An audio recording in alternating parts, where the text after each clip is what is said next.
welcome to the Di-scussions podcast.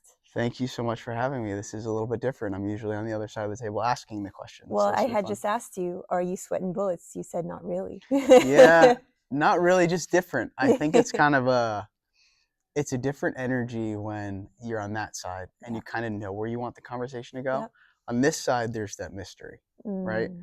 I don't really fully know where we're going with the conversation, but I'm ready for it. I'll have a good time with it. I'll promise it'll be fun. Okay. I'd love to know more about the sport of pickleball. Okay. Now, you are an athlete in pickleball, and you also have your Fail First podcast as well, and you talk about athlete mindset. So I'd love to really tell the listeners who you are and what exactly is it that you do. Yeah, so I have the Fail First podcast, as you mentioned. And to summarize it, the whole concept of it is really mental performance.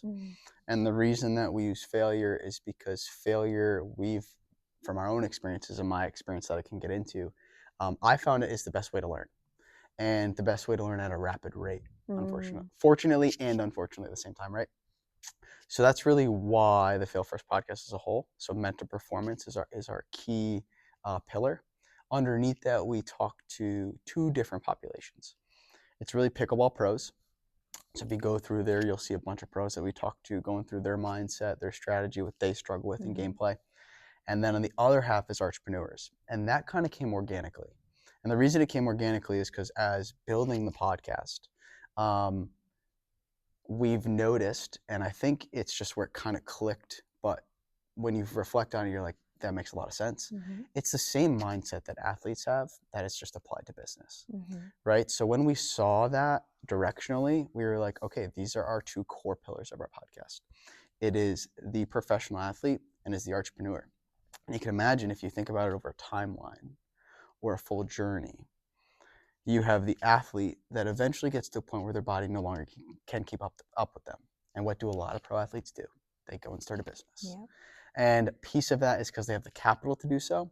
But the other half is like they have this drive, this ambition, this willingness to grow and have this growth mindset, as you discussed, and really want to challenge themselves. So when we recognized that, we were like, why not cover from A to Z, from the beginning of the athlete's journey to the end, which involves entrepreneurship and business to some extent. So that's really what our podcast is geared around, is that mental performance leg. How can you key in on your mindset to actually utilize it and leverage it in both sport and business?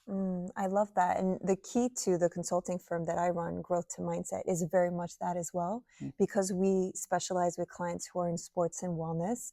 We take that mindset of an athlete and show how you can apply that as an entrepreneur. So there's like a lot of synergy there. Absolutely. And you also play pickleball.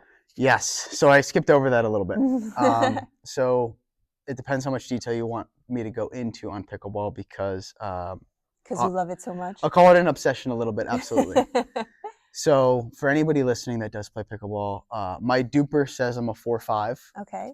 Would I say I'm closer to a 5.0? Probably, but I got to go with the data says, right?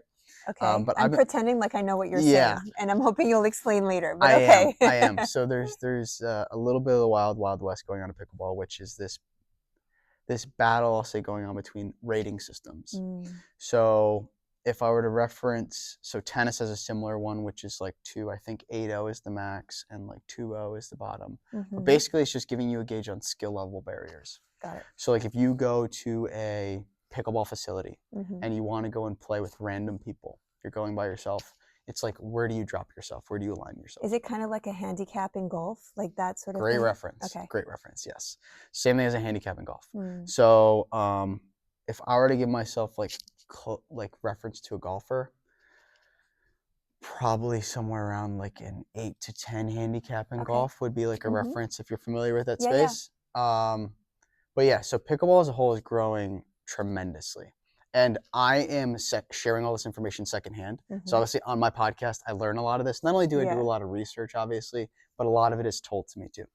So there was a recent research that came out that did a consensus across, I believe, the entire United States.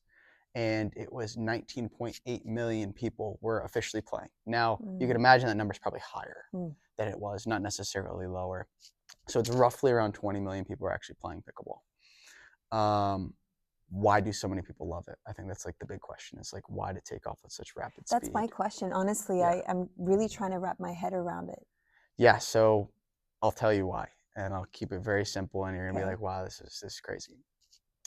So the barrier for entry, first off, is very low. When it comes to the actual skill that you need to pick up a paddle for the first time, extremely low. Anybody can go out immediately their first time they're playing and have a good time.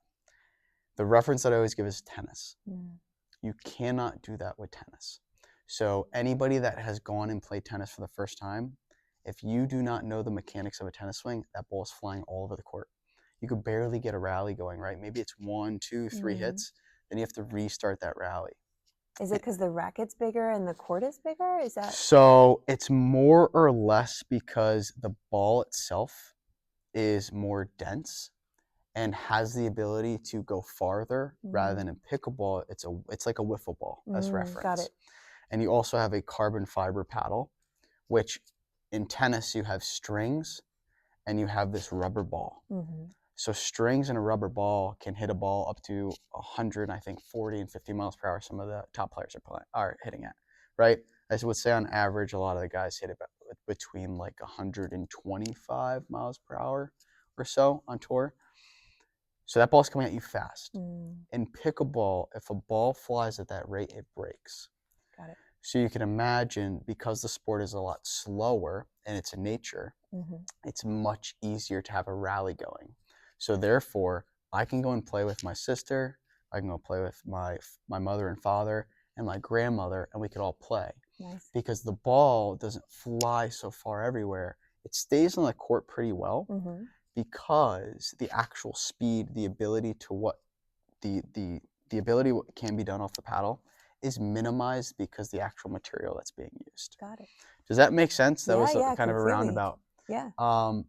The other piece of why I'll say pickleball has taken off like a rocket ship is because, and golf is a good reference here. So golf has a long longevity aspect to it.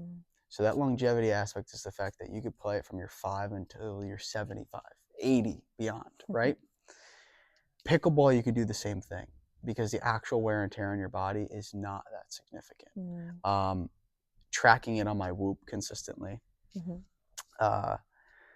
you're roughly in like zone 2 and zone 3 cardio for majority of pickleball session. Maybe you hit it over a 90-minute period, probably between like 4 and 10 minutes. But you can imagine, because you're consistently in that aerobic area, the actual tax that it puts on your body keeps your heart healthy without all of the necessary long-term recovery needed. So is there any change of direction? Is there a lot of lateral movement that might put stress on your joints? Absolutely. So that's where I would separate it between amateur and pro. Got it. So amateur level, like if you're thinking, I'm thinking about my grandmother, I'm thinking about that entire population, you can get away with minimizing your movements because the court is not that big. So don't quote me on this, whoever, and I'm trying to remember off the top of my head. It's roughly 40 by 20. I think it's actually like 40 by 22, maybe something like that. It's the size of a pickleball court. So there's not that much actual space. So you can get away with sticking your paddle out. And obviously at the pro level, the chance of you missing with a ball being outside your body is a lot higher. You're just off balance. However, in the retrospect of like a population that's 65 plus, the ball's not coming at you as fast. So therefore you can get over there. You have a little more time to get over there, as well as you don't mind taking an off-balance shot, because if you take a big lunge that you cannot take, you're going to inevitably injure yourself. So that's really why it touches. So kind of going back to the golf reference, golf longevity sport, the skill barrier for entry to play golf, very high. Anybody that's picked up a golf club is like, this is the most frustrating sport of all time. Myself included, right? Yes. Exactly. So in pickleball, it touches, anywhere from a 5-year-old to an 85-year-old. So huge demographic of age.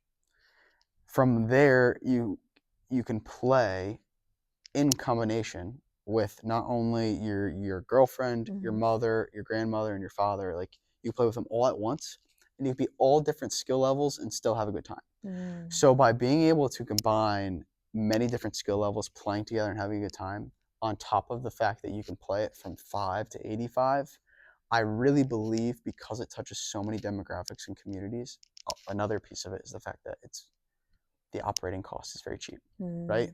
It's not that challenging to actually pop up a pickleball court anywhere and play. Nice. So with all those pillars, it makes it super, super easy to kind of like start to see and recognize like why it blown up so fast, because it just touches so many people so quickly. So let's talk about the business of pickleball. Yeah. Because obviously with such a large consumer base comes a lot of opportunity for business. What are the brands right now that you are seeing kind of explode in pickleball, and why do you think they are doing so well, other than the fact that there are so many consumers or potential consumers? What brands are really doing so well? There's a lot of them, and I think there are different points on the curve.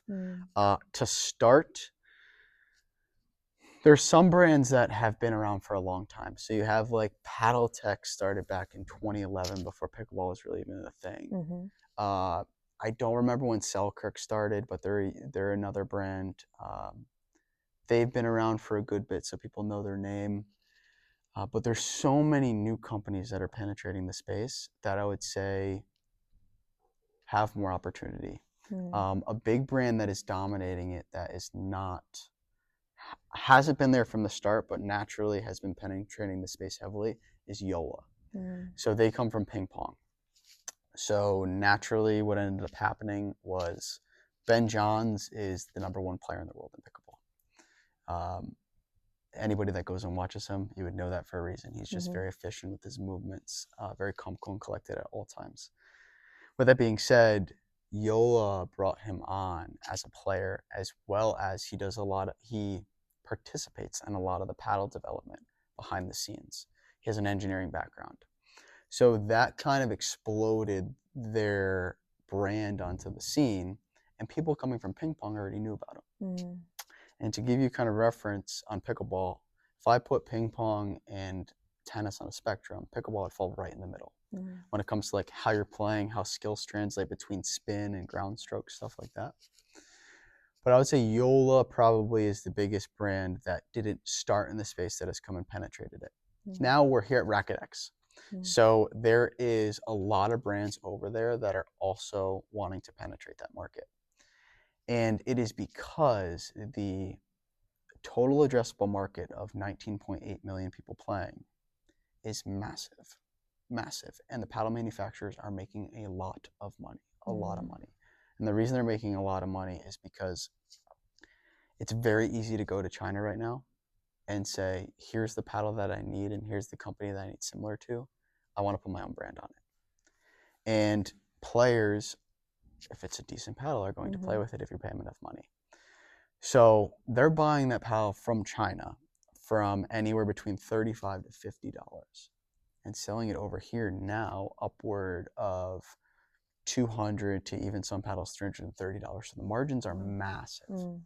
So with those margins being so large, it makes sense of why so many brands want to take a share, because the pie is huge in paddle manufacturing. Now there is 1,800 plus brands right now in paddle specifically, but there's still so many pies for the taking. Now we can get even deeper into the weeds of why some of those will be weeded out and some of those won't be.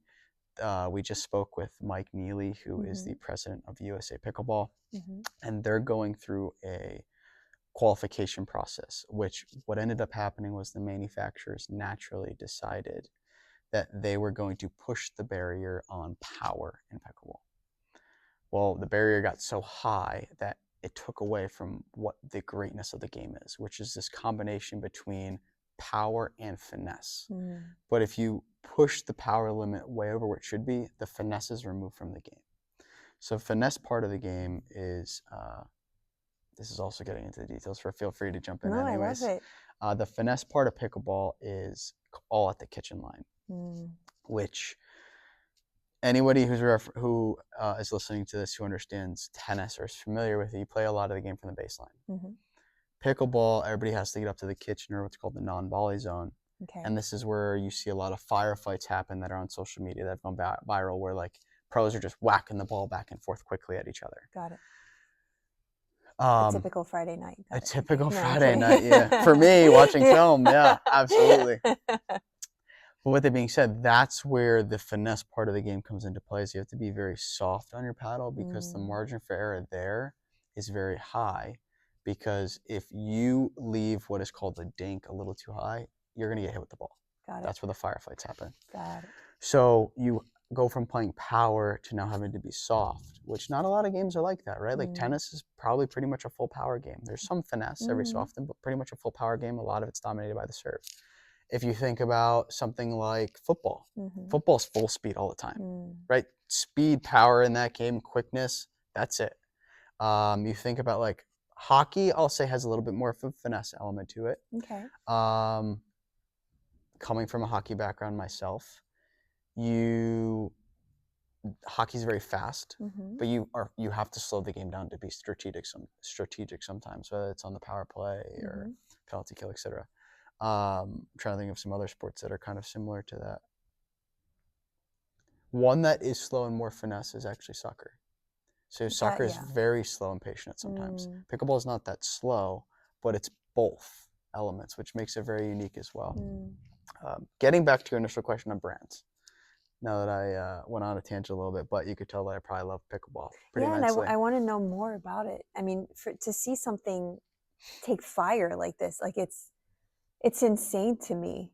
Yeah. And I see so much potential from a obviously wellness perspective. Like I want people out there, you know, moving and connecting with people right through a sport, but also from the business side. And you see brands like Lululemon, for example, didn't they have like a pickleball line as well? They did. So they basically transitioned their tennis line into pickleball. I want to comment on this for you because I think this will make sense to your whole audience and how, from a podcasting standpoint, what we've seen. Here's the best reference I can give you. Usually, when you start your fitness journey, you go to the gym for the first time. It is because some sort of insecurities that may bubble up, or it's like I'm playing a sport, I want to get better at it. But that dominoes right into you saying, okay, how else can I improve? So then you're like, okay, let me start with my nutrition. Like, what better foods can I eat? Then from there, it's like, okay, you know what? Now I'm getting stronger and more physically fit. Now I'm increasing my nutrition. What else can I do? You start your personal development journey. Yeah. And you're like, okay, let me look into mindset. Let me look into how I can grow my business, how I can get better as a person, whether it's socially, emotionally, etc. Here's why pickleball is so unique. What we found is a lot of individuals, I don't have an exact number on this, but this is just from so many people communicating to me. If anybody does do data research, I'd be like, I would love the numbers on these. Please contact me. But many people are starting their fitness journey through pickleball. So rather than it being the gym, it becomes pickleball. Which can be a scary place for a lot of people. Yeah, the gym. Exactly. Exactly. And pickleball, like you said, is much more social. And you're often all beginners on the court, which you are also like that in the gym, but I think it's because it's so isolated, you don't have those conversations as much, right? Pickleball, it's very prevalent that you're a beginner and they're a beginner, right? With it being said, those people are starting that personal development, personal growth journey through pickleball. So what we found is that from pickleball, now they're saying, okay, I'm playing pickleball 2-3 hours a day sometimes, or that times 4 days, 5 days a week. How can I play pickleball a little bit longer? Or like, how can I be Karen on Wednesday nights, right? For any Karens out there, I'm sorry. With that being said, then that's where the domino now goes from pickleball to nutrition. Now it's like, okay, let me look into how I can actually not only perform better on the court, but like sleep better. Like, how can I play more pickleball? That's what everybody's like, how can I be on the court longer? Like recover better. Exactly. And then from there, because that's getting all into the wellness space, right? And then from there, now that personal development journey is started on whether it's actual recovery methods, if it's ice bath, sauna, red light therapy, whatever it is. And then beyond there, goes into mindset, right? And the mindset piece is, now that I've noticed, referencing a Karen too, but I'll reference my mother. My mother and her friends have come to me and asked me like how to navigate nerves on the pickleball court. And I'm like, what do you mean? You guys are in your late 50s. Like, go out there and have a good time. Yeah. Like, what kind of nerves are they experiencing? So, like, for example, they're playing in their league. They want to win their league. So like they don't want to competitive nerves. Yeah. Okay, got it. Competitive nerves. I love that your mom is competitive. Yeah. So it's the competitive nerves that I'm like, what do you mean? Like, you're nervous going out in your league. Like, go have a good time. Yeah. They want to win. So I feel like pickleball has been the central route for this personal development journey that everybody that you've seen come from the gym usually, and now is coming from pickleball, leading to nutrition, leading from there into different wellness categories, to now into also mindset. So that's where you ask the question of like, how is pickleball actually partnering with wellness? That is how. It's now becoming the starting pillar for that total wellness journey that so many people go through that usually starts at the gym.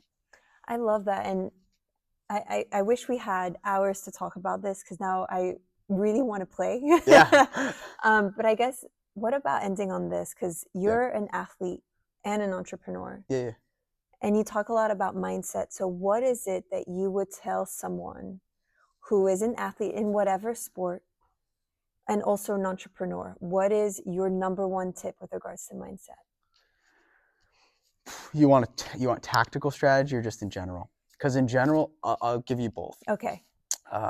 In general, like the element of our podcast, which is fail first. I would pretty much tell anybody, do not be afraid of failure. Fail first, as in fail fast too. Fail fast too, yeah. That's what they tell startups, yeah. Exactly.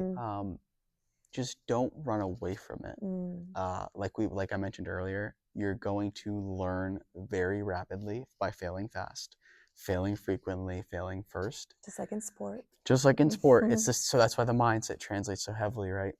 In sport, like, how do you end up winning? You lose a lot. So you kind of have to get familiar with losing. The only thing that I would say is make sure you're learning from those losses. Yeah.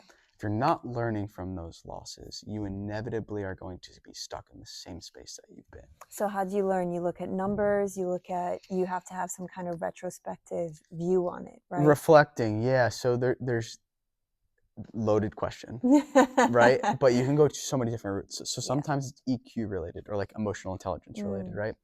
Sometimes it's the root of like, how did I handle that situation? How can I handle it differently? Because often you run into opportunities that you may have not handled to the best of your ability. Yeah. For example, RacquetX big networking event, meeting so many different people. If I go into a conversation and get a no from a person to have a conversation, it's like, why did they tell me no? Did they tell me no because they just weren't in the right space? Or did they tell me no because I didn't ask properly? So simple things like that are where now what I can do is say, okay, I got a no. Why did I get the no? Yep. How can I now get a yes the next time around? So it's not necessarily reflecting on the fact or being upset or anything like that, and the fact that I got a no and saying like, what's wrong with me? It's like, why did I get the no, and what can I do differently to possibly get a yes the next time? So that's the iterative process that I would say, learning from failure and doing it as much as you freaking can. Which is very tiresome, but it's very much needed. I agree. And I will tell you, to give you the umbrella, we talk about fears a lot. So my greatest fear is the fact that I'm going to look back at 85 and say that I regret anything. So I would challenge anybody listening to do the same thing, is that if you are going to be sitting in that seat at 85 and go, I'm going to regret not giving that a shot, go fucking do it. Right? That's what I would say. So what you just said is exactly how I try to live my life, I love that. With that perspective. So I'm actually really glad that we got to meet and we got to talk about this, and maybe one day see you on the court. Yeah, we'd love to take you out there. Absolutely. Oh God, I think you'd laugh, but yes, I'll play with your mom most probably. Oh my, she would love that. I hope so. Thank you, Alec. Thank you so much. I appreciate it.